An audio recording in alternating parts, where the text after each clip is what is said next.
Well, we got 3 more signings for the Cleveland Browns. The first signing we'll start with is Thornhill, the safety from the Kansas City Chiefs. Has some pedigree, has come from a team that has gone deep in the playoffs. We'll tell you exactly what your new free safety is going to look like and what he brings to the table. 2 more signings on the defensive front. We got Hurst and Hill, 2 different defensive linemen, defensive line types. We will tell you what those guys bring to the fight, and is also whether or not these guys are going to be depth pieces, whether they're going to be starters, or whether they're going to be guys that are going to compete. We'll tell you exactly what's going on with them. And then let's try to get in the head of, defensive coordinator Jim Schwartz and what he's looking at with his roster he already had. Let's look at the guys he already brought in, and let's look at his motivations and what he's thinking about in terms of his defense moving forward. There's some couple things that have made it very evident to Jeff and I. We'll see if you guys can pick up on that, and we'll talk about all 3 of those acquisitions as well as talking about who's left, what can we do to get better, and will we see any more defensive tackles coming up that are taken off the board, either trade or whether in draft or free agency. We'll do that all coming up next on this episode of the Locked On Browns podcast. You are Locked On Browns, your daily Cleveland Browns podcast. Part of the Locked On Podcast Network. Your team every day.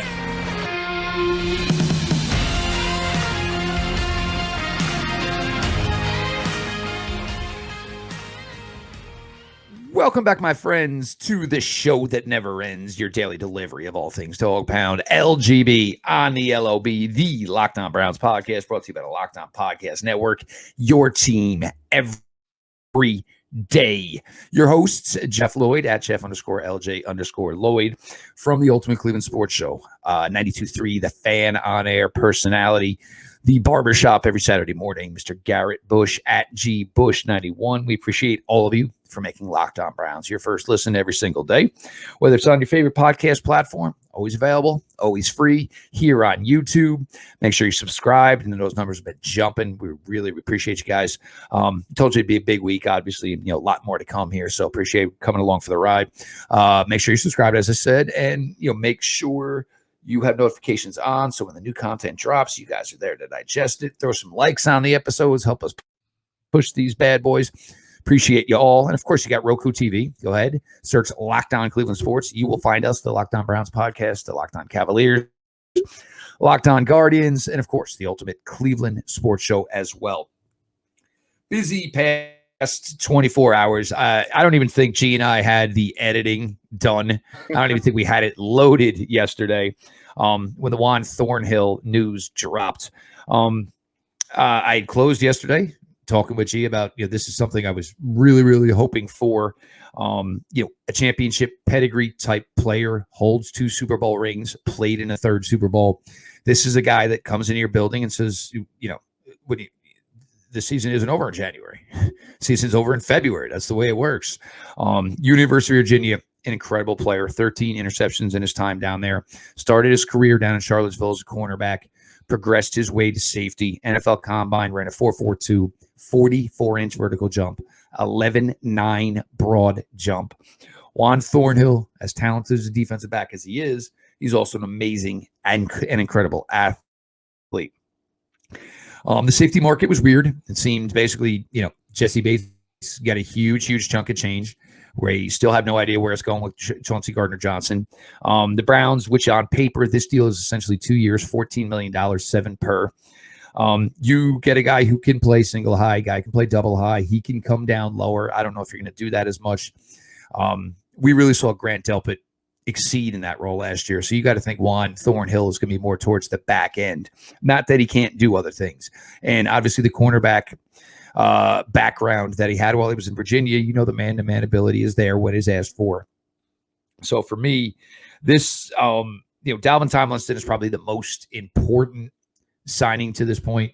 But for me, Juan Thornhill, this is a guy, I was praying that they would draft in 2019. I thought everything lined up to get yourself a perfect player. And if you remember at the time, they were trying to replace Jabril Peppers. I thought Juan Thornhill could have been that guy, and it would have been a perfect matchup Really excited to cover this guy. Solid player, solid defensive back.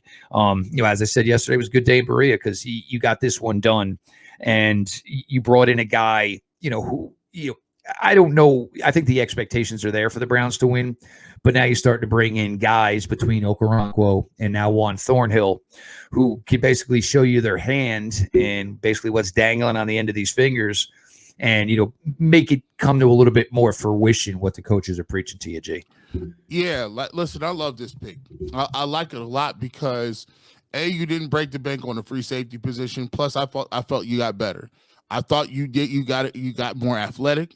You got more awareness back in the back end, and plus you got leadership. See, it's different when you talk about leadership and you talk about. See, it's nice when I don't know how much I could go with the leadership angle when ain't nobody on your team been to no playoffs, ain't been to no Super Bowls, ain't been in no tough games, ain't really went deep into them battles. I don't know how much you can sit here and I could take on face value. Oh, I'm listening to this guy. He's a leader on our team. Well, now you see what leadership can bring you and where leadership is going to be, because you got a guy who's got 2 Super Bowl rings, played in the Super Bowl 3 times, has made plays in the playoffs, and he's a guy who's going to come here, and if it's a tie between somebody who's been taking L's all the time and him, you're going to take his word for it, right? I'm going to take his word for it because, look, he got the jewelry to show for it. So I think they got better in terms of the pedigree. I think he's a better rangy safety. Some of the plays that you see him make, he can go sideline to sideline. He does not get fooled. He does not get fooled and look around. You don't see very much of this, Jeff. We saw a lot turning around. Receivers who had whose man. We didn't see none of that. So you get some of that work, and you're gonna get it for a better guaranteed deal, better price. I'm going to take that. So now the Browns are set up where now I like it. You look at the secondary. You bring A.J. Green back. You got Juan back there. You got Delpit, who was playing a little bit better. Now you got Emerson. You got Newsome. You got Ward. I mean, you got a nice secondary on paper. You got a very nice secondary. All we need to do is convince Newsome that it might be in your best interest to go ahead and fall in line and get these minutes wherever you're gonna get these minutes, right?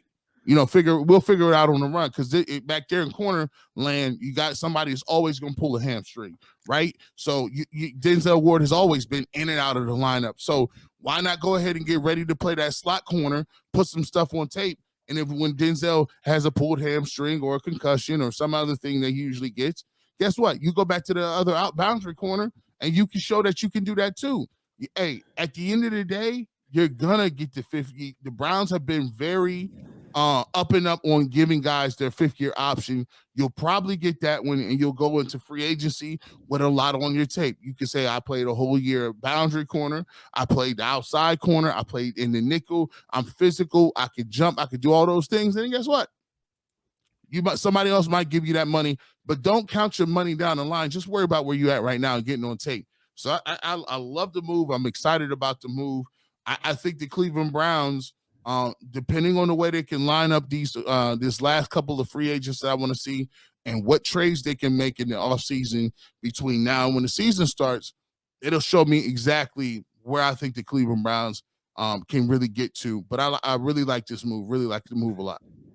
Look, I mean, you brought in a guy who has a huge, and this was the one thing with John Johnson, and this was always the issue I had, with some of the things they tried to do with John Johnson is, look, the further he gets away from the line of scrimmage, the fact that you're not a great athlete, it's just the more times and the more possibilities that your lack of athleticism shows up. 11-9 broad. That is explosive agility numbers from a guy that you're looking to do damage for you on the back end. So, Juan Thornhill, look, you got this one done. You needed to get this one done. The money for me was almost the icing on the cake. You tell me essentially it's a 2-year, $14 million deal. So, 2 years, 7 per, I thought Juan Thornhill could maybe get a little bit more than that, but Andrew Berry just finds a way to make these go and continuously does so. But a big one handled for the secondary. It wouldn't be surprised if somewhere along the line here the Browns maybe look at maybe another veteran safety. Definitely somebody on the cheap here because, with right now holding picks 42 and 98, you talk about draft, it's either top 100 or your day 3. So you want to get, more swings of the bat at top 100, which they can do. But I think they might also look into, bringing in yet another veteran safety here at some point. We're going to switch it up here. Browns went out also, and probably within about the last 13 hours or so, brought in another 600 pounds of beef for the defensive line. So we're going to talk about those guys in segment 3. I think Jim Schwartz watched the 2020 Cleveland Browns defensive tape, and G and I kind of think we kind of know what he kind of took away from that.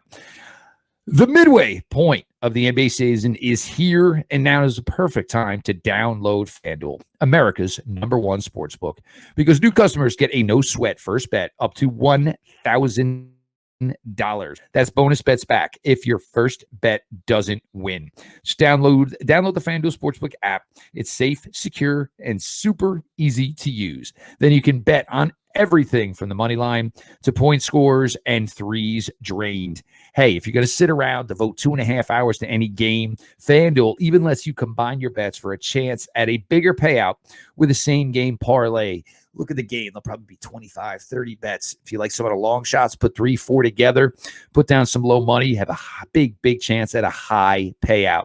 So don't miss the chance to get your no sweat first bet up to $1,000 in bonus bets when you go to FanDuel.com/lockedon. That's FanDuel.com/lockedon to learn more. Make every moment more with FanDuel, an official sports betting partner of the NBA. Welcome back to the Locked On Browns podcast. Make sure you guys subscribe to our YouTube channel. Over on YouTube, hit the notification bell so you're alerted of all of our content when it comes out. And please do us a favor of following us on Twitter as well, at Locked On Browns on Twitter as well. Jeff, we got to Thornhill. Let's get to 2 new guys that we picked up on the defensive line. As normal, we talked about it. We spoke about this a lot. And we said, look, the Browns are going to look to kind of give some more depth and bring in a lot of people on the defensive line. And they did not disappoint. We didn't even have our last podcast up and edited. And they went out there and grabbed the guy who really, is a guy that could be an upside picks. I call both of these upside picks. Let's start with we'll start with Hurst at defensive tackle. Has played for the Raiders. He has played for the 49ers as well. In his first few years in the league, he's put up some decent numbers in terms of Pro Football Focus grades and being able to rush the passer and stop the run. The last couple of years, he's missed a lot of time due to injuries. But the Browns, if you look at the way he's built, the way he plays football, a physical, aggressive, upfield type defensive tackle, this is a pick where you say, if he can return to some of his former glory when he first got in the league, I think he'll be a great, addition to the defensive front. He has starting potential, but the thing that you always gotta say is, look, you gotta remember that he's been hurt. I don't think you could really come in and really pencil him in. Young OG to me, first of all, shout out to him. He got a number 7. That number 7 looks crazy. You look like a creative player. 007, baby. 007.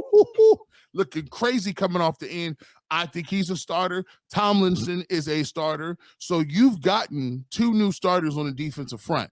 Now, if Hurst can come in and play well and stay healthy, I think he has starting ability. The problem is he has not shown that. So I can't just pencil you in. The next guy, when we talk about Hill. He's a guy, Tristan Hill. He is going to sign with the Browns. He was a former 2nd-round pick, right? And he spent some time with the Arizona Cardinals last year. When we look at it, and we look at Tristan Hill, he's another guy who has been hurt a lot.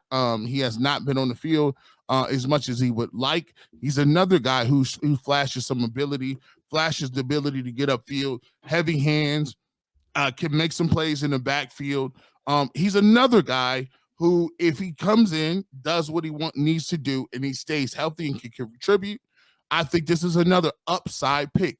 Andrew Berry is always looking for the 1-year guys, 1-year deals, some of those things where you can say this guy is going to be, if he plays well, if he can shake the injury bug, this guy could come in and be a real asset to the team. Think about some of the guys they brought in on 1-year deals before, and you'll talk about how those 1-year deals really helped you, the Anthony Walkers of the world, and some of those other guys on the defensive front they brought in a few years back. So I'm not salty at none of these. I look at these. Tristan Hill is a solid pickup if he can stay healthy.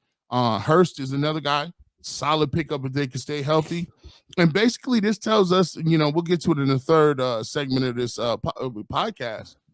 Basically, Jim Schwartz was like, look, bring me all you can bring. You bring me all the bodies you could bring. Let me coach them up. And that's a bit of an indictment on what he saw on film from the guys that are still going to be returning to this unit. Jeff, your thoughts on these two picks and what their upside is, or where you see those guys fitting in on the defensive line?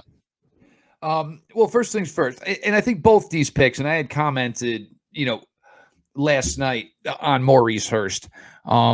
This basically, turning over stones. Obviously Malik McDowell 2 years ago was a much different situation. Obviously Malik McDowell, it was, legal situation. But both of these guys, look, Maurice Hurst is a former 5th round pick. In 2018, there was no talk of Maurice Hurst going in the 5th round. He was considered a top 20 player. Went to Indianapolis. Doctors found something they did not like as far as his heartbeat. It never really became an issue. Somehow, some way, he had his pro day. Somehow, some way, it was still enough that had him slip to the 5th round. Nobody in the world thought Maurice Hurst was a 5th round type of player. Ironically enough, for Maurice Hurst, his first career sack was in 2018. If everybody remembers the Baker's first start, Browns Raiders, Maurice Hurst's first career sack was a Baker Mayfield in that game. Again, now it's been health his time in the NFL. And as G and I are going to elaborate here a little later, if everybody thinks that they signed Maurice Hurst and Tristan Hill, and these guys are going to compete to be a starting defensive tackle on this team, I don't believe it. I don't think that people in Berea believe it.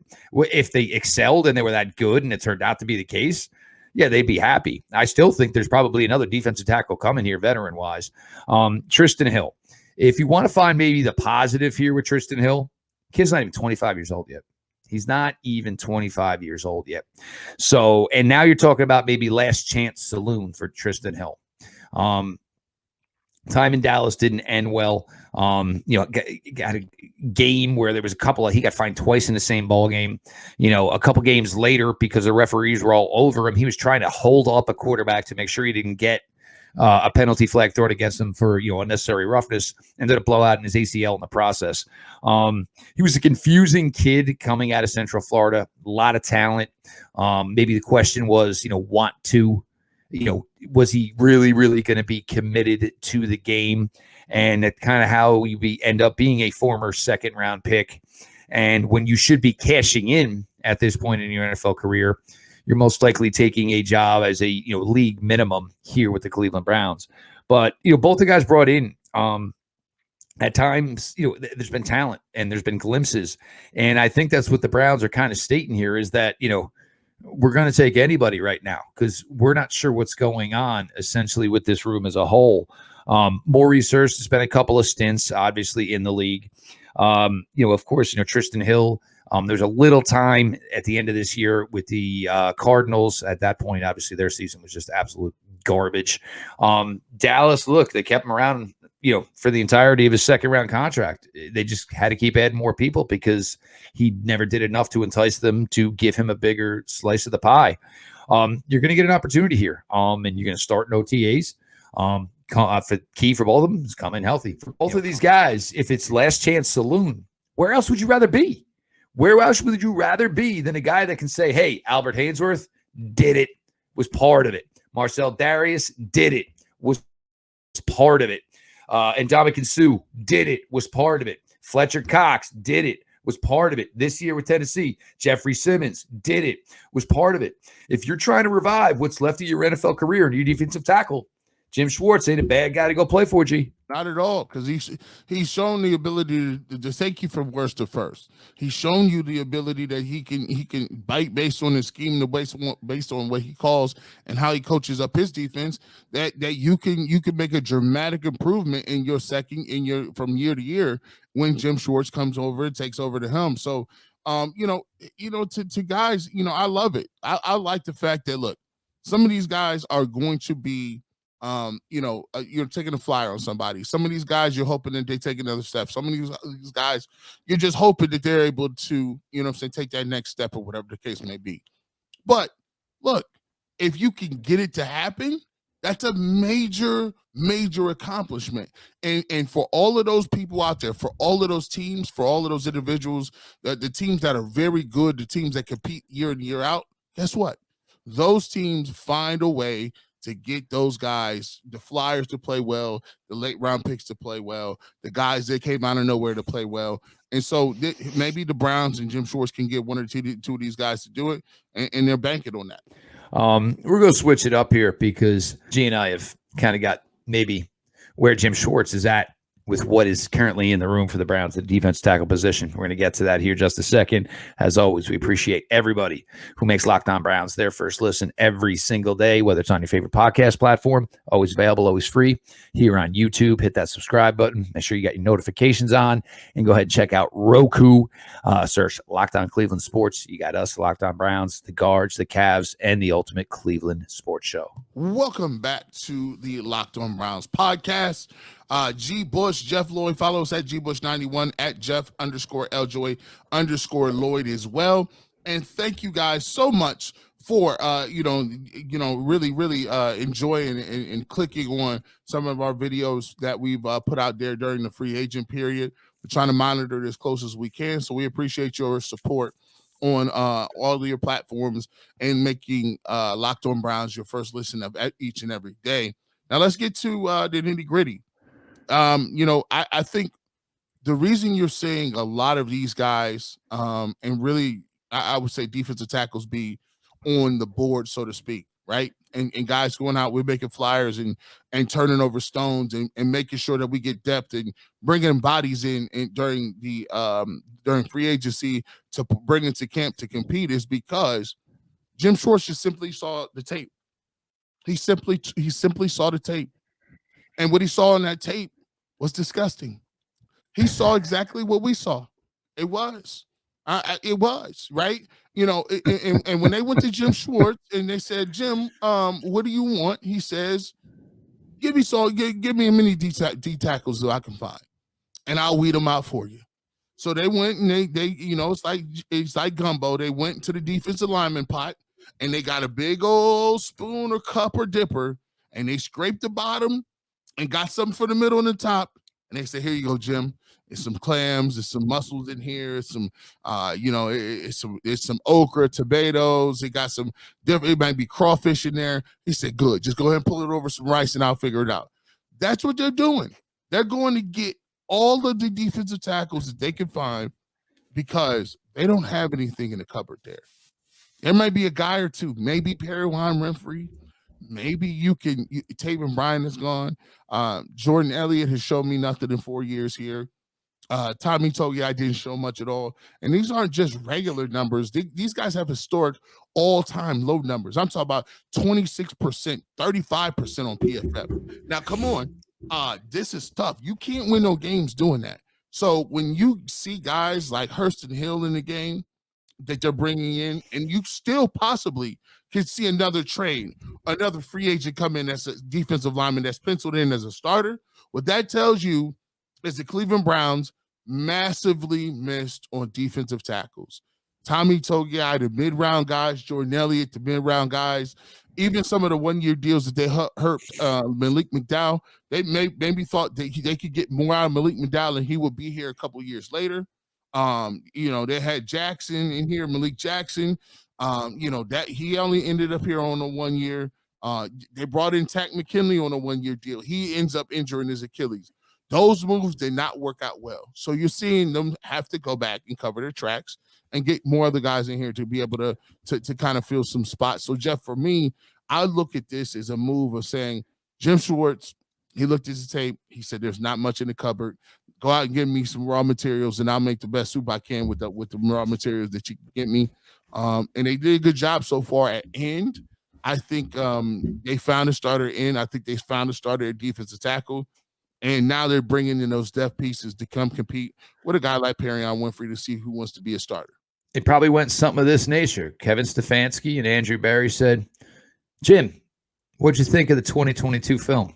And Jim said, "Well, I know why y'all hired me, because what my calling card is, y'all got none of." Could you imagine Jim Schwartz watching that Atlanta Falcon tape? Watching that Atlanta Falcon tape where they are just taking no-name running backs and shoving the ball down your throat. And he probably said, "Look, what you got on the roster right now? I'm not sure I want any of them. I gotta be honest." So basically, here's probably what Jim Schwartz said: "You're gonna have to get me 2 veterans right off the bat." And some people call me Maurice and Tristan Hill. These 2 don't count. They are going to be, some of the guys, and there'll be somebody else to come in with Dalvin Tomlinson. I truly believe they are going to continue to search and pursue and find another veteran, no doubt about it. But Maurice Hurst, Tristan Hill, they're going to get into a ring with Jordan Elliott, Tommy Togiai. Perrion Winfrey's maybe a little bit of a wild card here, obviously only because, going into second year. And there were, maybe a couple glimpses towards the end. But y'all just battle it out. And I got news for you. It's not, even if you win, you still might not be here, because the Browns could be in this to draft another one. Then once Labor Day weekend comes around and roster cuts start,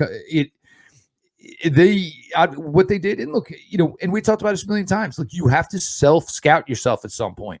Yep. And the Browns aren't fools. They know. They know they have not gotten this position right in any way whatsoever, whether it was signing guys for free agency, whether it was drafting guys, certainly developing guys. They've done none of it at the defensive tackle position. Absolutely none of it. For me, Hurst, Hill, these are feel-good stories. And I think right away, everybody's going to want them to succeed, because I'm pretty sure most people are done with every other defensive tackle that's on this roster right now. Hey, ship them off, whatever, leave them on the curb, for free. I'm saying, when you put it out there and you're like $10, $5, screw it, just take it. It's yours, man. Go ahead, have it. You know what? I'll put it in my truck and I will drive it to your house for you. That's how bad I want it off my lawn at this point. But this is why you go get Jim Schwartz. You want a guy who knows the position well. And, I am absolutely certain, they told him, "Look, if we got to blank slate this, because that's what you need to succeed, you don't hire a guy, like Jim Schwartz and, tiptoe around. Well, we'd really like that. You hire a guy this credible because you have an issue where he excels. And, that is, basically the juxtaposition of why Jim Schwartz is here. And the Browns could go to camp with 9, 10 defensive tackles, and odds are that, hopefully they can get 3 out of them. Maybe 4 would be great. But they need a lot of help in that room. And that's why you're hearing names like Maurice Hurst and Tristan Hill, because there was a time Maurice Hurst was considered a top 20 prospect. There was a time that Tristan Hill was a former second-round pick who is yet to turn 25. Those are guys you take some gambles on. Yeah, listen, especially young, if you can get back to being healthy, they can get back to being, what they were when they were playing well. I think they'll show some dividends for you. For me, I'm looking forward to, seeing. I wouldn't mind a linebacker here, a linebacker name somewhere. I wouldn't mind a receiver. I think the receiver market is based on trade. I've always said that there wasn't a deep receiver roster in terms of guys available. So right now, if I could see the Browns coming away with a linebacker or another receiver, I'd be ecstatic over that. We'll just see how it will work, but I think receiver will come in the trade market. Peek on over. The Browns posted Dalvin Tomlinson signing his contract. You want a Cleveland guy who's ready for the elements? Carhartt pocket tee. Rocking one as he's signing his contract with the Cleveland Browns. So there you go. There's a guy for you folks, definitely to get settled in the Midwest. But the Browns' latest here, obviously Juan Thornhill. There's nothing you can't get excited about. There's just not. And then you go to Maurice Hurst, you go to Tristan Hill, and this is, at any means necessary. That is exactly how they're viewing this defensive tackle room. And if it means I got to take a million swings of the bat to hopefully get what I need, that's why you bring in a Maurice Hurst. That's why you bring in a Tristan Hill. And I'm going to tell you, don't be surprised if there's still another veteran that comes and a guy who's not fighting for a rotational spot, a guy who might actually legitimately be considered a starter for this team. Because I got to be honest, the draft, there's some good defensive tackles. But if you're a Browns fan, you got to be leery. You got to be leery because we've been there. We've done this dance, and it hasn't worked out. So even if it's somebody that they draft, Browns are hoping he's, fourth, fifth defensive tackle, and in a couple of years works his way up the ladder. And Jim Schwartz, look, if he got past the Atlanta game, I give him credit. Because for me, that would have been like, I'm good. Okay, guys, I get how bad it was. I've seen enough to know I've seen too much. So with all that being said, we appreciate y'all for making Locked On Browns your first listen every single day. Again, make sure you're following, you're subscribed. YouTube, guys, it's just been killing it. We appreciate y'all so much over there. Make sure you check out Roku as well. He is Garrett Bush, the Ultimate Cleveland Sports Show, Monday through Friday, live 11 to 1, Saturday mornings, Barbershop, 8 to 12, 92.3 The Fan. Make sure you're checking that out. Follow at Bush91. Myself, Jeff Lloyd, at Jeff_LJ_Lloyd. All these things being said, this has been your daily delivery of all things Dog Pound. LGB on the LOB. Let's go, Browns.